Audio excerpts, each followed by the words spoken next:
Olá pessoal, tudo bem? Hoje a gente vai falar sobre a taxonomia e também sobre as características dos 5 reinos.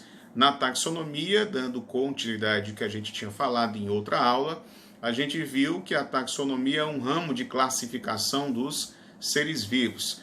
Dentro da taxonomia existem as regras de nomenclatura e também os 5 reinos, onde a gente vai hoje explicar sobre cada um deles. E dentro da taxonomia existe a sistemática, que é um ramo dentro da biologia que estuda o grau de parentesco evolutivo entre as espécies. E aí existem os cladogramas ou árvores filogenéticas que a gente usa para poder analisar esse grau de parentesco evolutivo. Dentro das características dos 5 reinos, o que é que a gente precisa entender? Existem 5 reinos. O reino Monera, o reino Protoctista, o reino Fungi, o reino Plantae e o reino Animalia. Dentro do reino Monera nós temos as bactérias, as cianobactérias e também as arqueias, certo?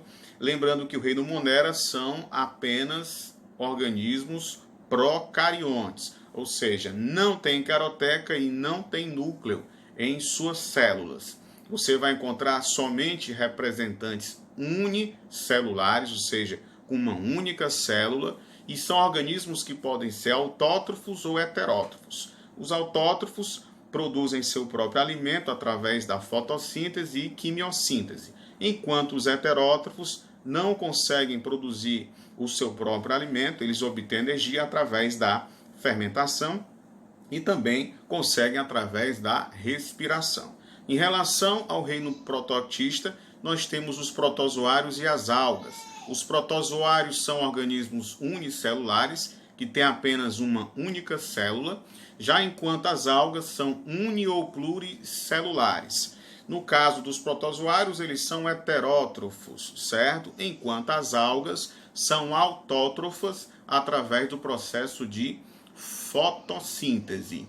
São organismos eucariontes, ou seja, tem caroteca e tem núcleo em suas células. Em relação ao reino fungi, os fungos são organismos uni- ou pluricelulares. Os mais conhecidos entre os unicelulares são as leveduras. São organismos também eucariontes, tem caroteca e tem núcleo em suas células, e são organismos heterótrofos por absorção. Por que por absorção? Porque eles têm estruturas chamadas de hifas, que ajudam nessa absorção dos nutrientes. Em relação ao reino Plantae, aí representado pelas plantas, são organismos todos pluricelulares, ou seja, tem várias células em sua estrutura, são organismos autótrofos, ou seja, produzem o seu alimento através da fotossíntese, e são organismos eucariontes. Em relação ao reino Animalia, representado, claro, pelos animais, são organismos pluricelulares, são organismos heterótrofos, mas heterótrofos por ingestão, ao contrário dos fungos, e também são organismos eucariontes. Tá certo, pessoal? Valeu, um abraço para vocês e até a próxima.